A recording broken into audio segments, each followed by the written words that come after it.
I was standing in a hospice room, feeling as though I was in a fog. I thought Dad would die at home, or maybe in a peaceful place outside, like near his dahlia garden or his beloved vineyard. I thought he would get one last harvest of grapes. It was the Sunday before that Dad had signed the MAID paperwork. It was our last family gathering. Dad took sips of a special bottle of wine. We laughed. We took pictures. He was still trying so hard to be his loving self. It was unsettling for me seeing him spend most of that day sleeping on the couch. I was used to seeing Dad working in the vineyard, the one he planted himself the year we moved to Penticton, the same year he started working at the hospital. That was nearly 40 years ago. At age 71, he had still been doing on-call work as a neurologist when he learned he was terminally ill on Valentine's Day, 2014. We walked together to the mailbox arm in arm after everyone had left. It's the only time I recall ever doing that.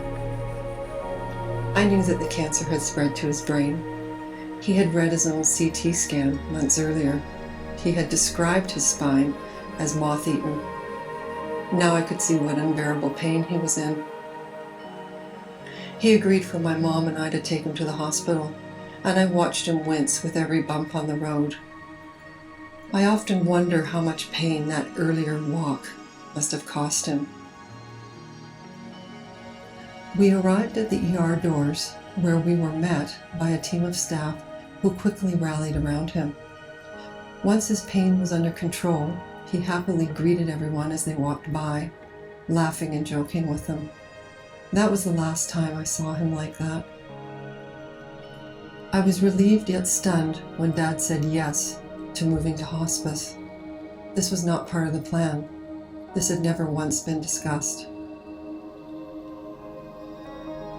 The hospice nurse, who knew Dad, settled him in with such tender care. Dad insisted Mom and I go home and get some sleep. We had no idea at the time that he was getting ready to leave us. When Mom and I arrived the next morning, Dad told us that he wanted to stay in hospice and have MAID the next day. He had stopped taking any pain medication as he feared losing the capacity to give consent. I felt as though we had been rear-ended. A flurry of calls, family members rushing to get back to him. When Dad heard he got the go-ahead and that a date and time was set for MAID, he seemed lighter. The rest of us were painfully and silently dreading what was coming as the clock ticked closer to 8 p.m. I had seen death, having worked as a nurse for many years. Nothing prepared me for this. We were all gathered around his bed when the physician walked in. "You look like your father," my dad said to him. Dad's last words were to the physician. As he held the young man's face in his hands, he said, "Keep doing the amazing work you're doing with MAID." "Come back as a hummingbird," I whispered in his ear as I was holding his hand. I felt the last beat of his pulse, and like that, he was gone. We had never talked about what would happen with his body. We packed up the room quickly, not knowing what else to do.